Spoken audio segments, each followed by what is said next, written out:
thank you for being here.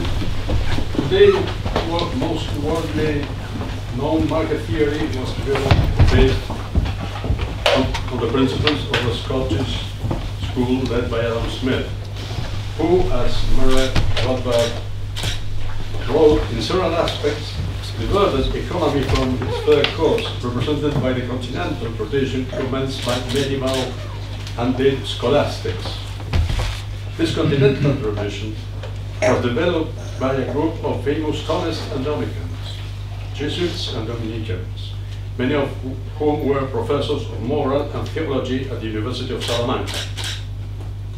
Friedrich Hayek wrote that the basic principles of market theory were established by the 16th century Spanish scholastics. In any case, due to the intellectual level and the reputation within the church, it can be said that this was the most thoughtful and valid attempt within the Catholic Church to study the market. Anyway, economy was not intended to be a science, but was derived from moral, the study of human behavior in the market, within the pre-existing natural order. But then rationalism, as to all other sciences, diverted the issue to a rational construction and granted economy the status of an autonomous science. For it was created by human reason independently from pre-existing order. Such independence implies two features. It does not occur spontaneously, since it does not respond to the nature of things and therefore must be coercively imposed, or at least a framework should be presently imposed, and ignores the real authority, which is moral authority, since it considers itself independent. Therefore, I will attempt to return to the origins, to the natural market, here the market of the natural order, but describing it, analyzing authority, and thus showing that the essence of the natural market is the opposite of a rational constructed and blend market empowered by a coercive authority. It is clear that nature of cosmos has an order that is spontaneously developed inherently. As St. Thomas wrote, we can observe that in natural things, best things occurs, which should not be the case unless some sort of providence directed nature towards good as an end, which is to govern. According to Jacques Maritain, natural order means the existence of phenomenological laws that are invariably repeated generators. Scientific laws thus invariably nothing else but extract more or less directly, more or less fluently, the property or demand of a certain ontological indivisible unit, which constitutes what philosophers call nature or essence. Let us remark that natural events come spontaneously because they are intrinsic. They come from within the person of the thing.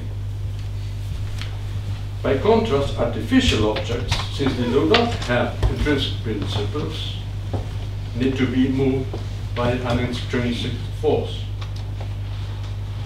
St. Thomas Aquinas states that violence is directly opposed to the voluntary, as likewise to the natural, for the voluntary and the natural have in common that both arise from an intrinsic principle, whereas violence comes from an extrinsic principle. Therefore, violence is that which is directly opposed to the voluntary, which is natural, and to the natural, pretending to extrinsically deviate the development of things.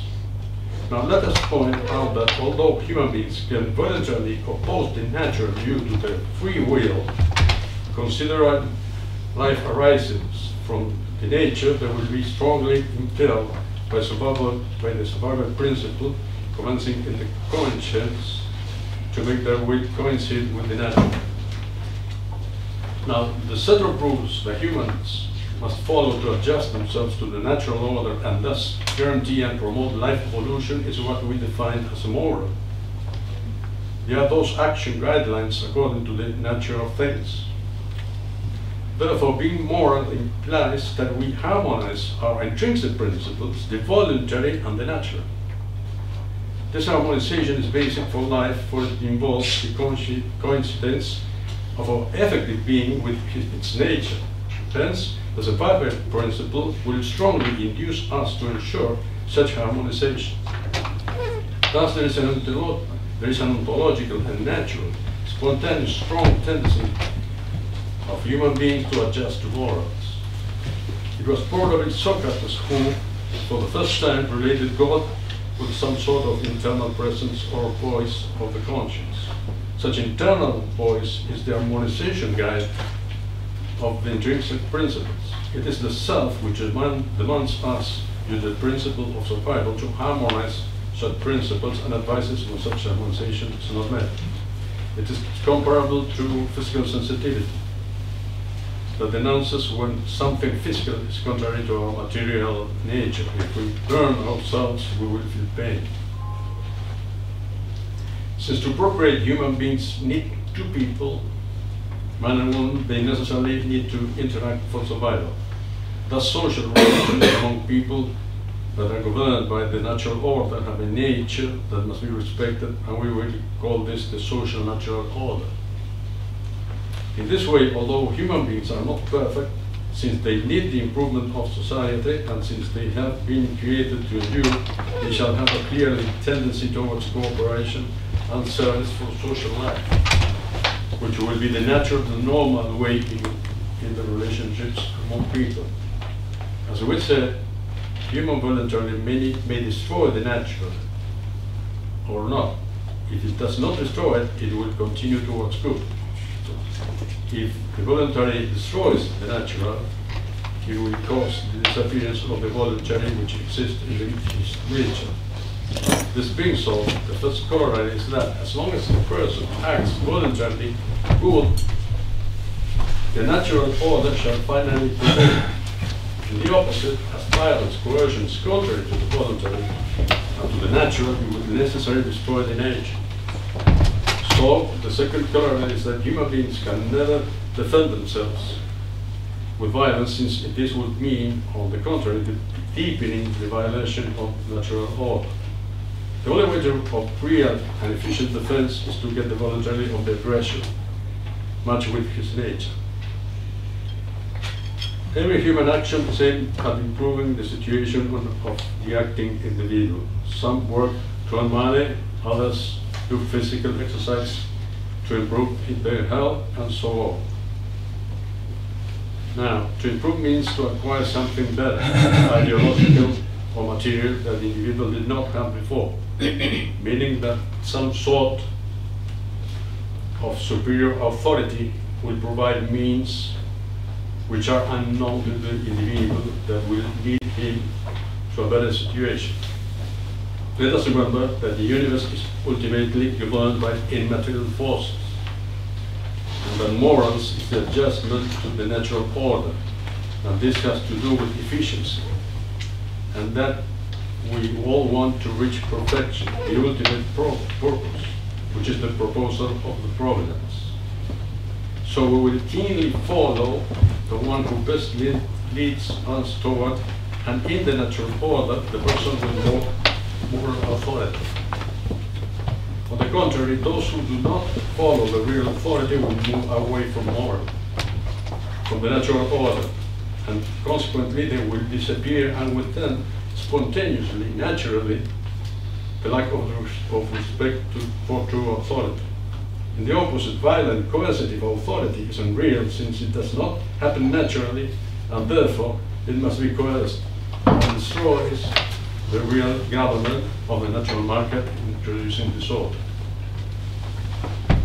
Now, social nature order involves actions and relations aimed to exchange goods and services so as to satisfy human needs more efficiently, as long as there is no violence or coercion. So we shall call this aspect of the social natural order, plainly the natural order, the natural market, or just the market. Israel Kistner states that the theory is based on the fundamental intuition that the market phenomena can be understood as systematic relations. The observable phenomenon of the market is not considered to be a mass of isolated and unsurmountable occurrences, but the result of several processes that may be tentatively captured and understood. Furthermore, Kirchner discovers that the market is not a static, balanced situation, but a creative process. The market process can be analyzed by the supply and demand curve. A balance thus is created between supply and demand, but the truth is that the balance is never reached, so what really exists is a punctual environment with a tendency towards equilibrium. In this natural market process, unlike what the rationalism states, the fact that the future cannot be anticipated is what triggers progress. For business functions, technological development, and finally the process of creation, that is what the natural order is about, are based on the chance to find unknown information.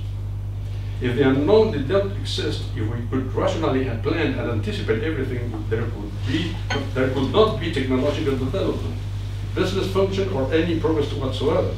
Obviously, coercively imposed economic policies or planning or frameworks are counterproductive. Kirchner explains that the key feature of the market process refers to the role played by ignorance and discovery. In it, imbalance consists in ignorance.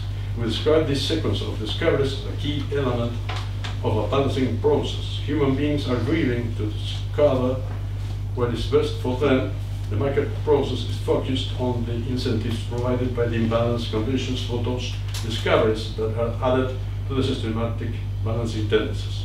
In this way, justice arises from the creative act, contributing with something new out of nothing, profiting its creator and the fellow humans, and not from the coercive distribution of what already exists. So, strictly speaking, only God can create something from nothing. So, hence human beings can only participate in this creation, discovering facts that did not even know that they existed before. And to end this speech, let me summarize that modern economics has coercively imposed its rational idea, introducing econometrics and making it independent from moral, and somehow considers the market a struggle between individuals for the distribution of what it is, and some extent beforehand given and unknown, while the natural market is the certainty of the existence of an order anterior to human reason, which is spontaneous and extremely creative, that leads towards good and consequently to the coordination with the rest of society, led by a real authority in order to advance towards the growth of life. Thank you.